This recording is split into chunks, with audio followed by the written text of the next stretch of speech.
All right, so this week we are moving into social studies. We're coming off of science for a little bit, and we'll circle back around by the end of the year. But right now we are going to focus on some social studies. And this week we're going to be talking about supply and demand. Now, that might not mean anything to you right now, but by the end of the week, I hope you'll be able to tell me what it means. So first, let's talk about some vocabulary we're going to use. Throughout this week, we're going to focus mainly using vocabulary, but we're just going to go through this presentation and talk about some words so you know what some of these things mean.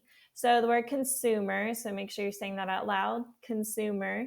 It's one who gives money to a business for goods or services. So if you have ever gone to a store and you've bought a candy bar, you've bought a bag of chips, you've bought a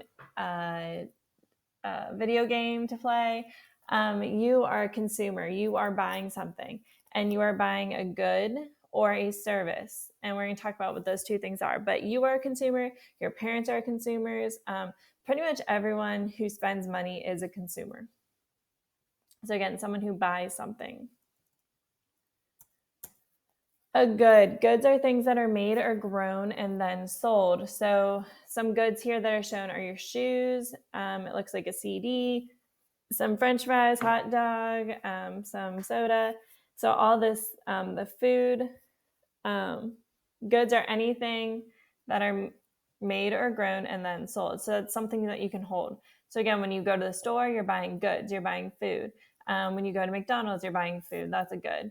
When you go to the store to buy clothes, that's a good. Something that you can hold, something that you can touch. A service, on the other hand, is the performance of a duty or work for another person.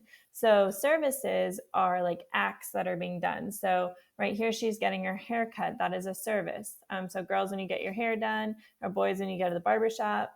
A service, when your lawn gets cut or mowed. So if you mow the lawn for your parents, you are providing a service. Some other services, if you go get your nails done, girls, if you get a manicure, that is a service being provided.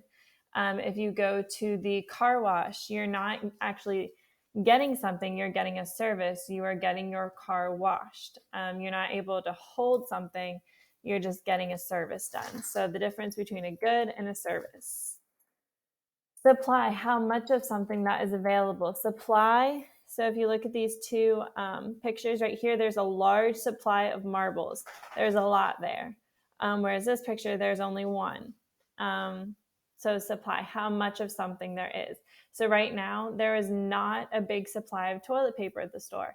A lot of the toilet paper is gone. So there's a short, they call it a short supply. There's no supply. Whereas I went down the candy aisle and there is a lot of candy. So there's a large supply of candy. And then demand, how much of something that people want. So again, the demand is how much people want it. If something is in demand, a lot of people want it. So again, back to the toilet paper, it was in demand. A lot of people wanted it, so a lot of people took it, and it's no longer there. Same thing with like milk, bread, and eggs right now. It's in demand. It's high demand. Or masks or gloves or hand sanitizer. Really any of those things right now are in high demand. Low demand right now, like I said, like there's a lot of candy so in the aisle, so not a lot of people really want candy right now.